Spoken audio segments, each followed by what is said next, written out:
अनेक नावाजलेले पैलवान त्या तालमीने आपल्याला दिलेले, तिथं वस्ताद देखील चांगले आहेत. आणि म्हणून तिथं पण मी स्वतः डोळ्यांनी त्या दिवशी सकाळी बघितलं. इतक्या वेगवेगळ्या प्रकारे अडचणी माझ्या छोट्या छोट्या पैलवान लोकांना येतात. ते कसे तिथं राहतात, कसे झोपतात, कसं तिथं जेवण करतात, कसं तिथं त्या ठिकाणी प्रॅक्टिस करतात, हे सगळं बघितल्यानंतर आपल्या राज्य सरकारचा एकंदरीत काम ह्या वेगवेगळ्या क्षेत्राला प्रोत्साहन देण्याचं आहे. म्हणून मी प्रायोगिक तत्त्वावर पहिल्यांदा गंगावेस तालमीचं काम हातामध्ये घेतलेलं आहे आणि ते खूप चांगलं करण्याचा माझा आणि माझ्या सगळ्या सहकाऱ्यांचा क्रीडा विभागाचा प्रयत्न आहे. आपण टप्प्याटप्प्याने आपल्याही पुणे जिल्ह्यातल्या ज्या तालीम आहेत त्याही नावाजलेल्या तालीम आहेत, इथंही चांगले वस्ताद आहेत, इथंही चांगले पैलवान हे तयार करण्याचं काम होतं आहे. आणि माझी तुम्हाला विनंती आहे की हे सगळं करत असताना मित्रांनो, आम्ही काही साधू संत नाही आहे, आम्ही राजकीय क्षेत्रातले काम करणारे कार्यकर्ते आहेत. आम्ही काय हे सगळं करू शकतो तर तुमचा पाठिंबा असतो, जनतेचा पाठिंबा असतो, पाठबळ असतं, मतदारांचं मनापासून सहकार्य असतं, म्हणून आम्ही करू शकतो.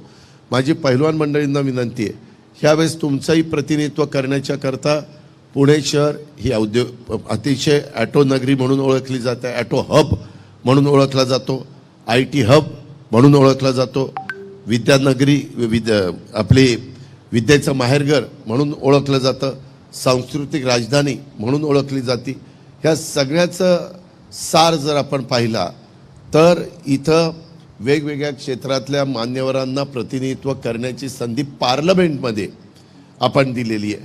ह्यावेळेस तर महायुतीनं आपल्या शहरामध्ये पुणे शहराचा जो मतदारसंघ पाठीमागे गिरीश बापटसाहेब ह्या मतदारसंघाचं प्रतिनिधित्व करत होते, तिथं आपण मुरलीधर मोहोळ त्यांना संधी दिलेली आहे. मला मुरली मोहोळ भेटून गेले, मला मुख्यमंत्र्यांना उपमुख्यमंत्र्यांना त्यांनी त्यांचं काम सुरू केलेलं आहे. त्यांनी पण आवाहन केलं की बाबा पैलवान मंडळींनी सगळ्यांनी ह्या निमित्तानं साथ द्यावी, ह्या निमित्तानं पाठिंबा द्यावा, ह्या निमित्तानं सहकार्य करावं.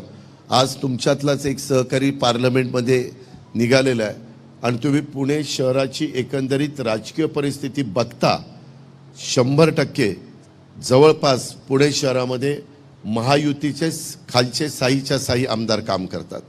साही आमदार महायुतीचे आहे.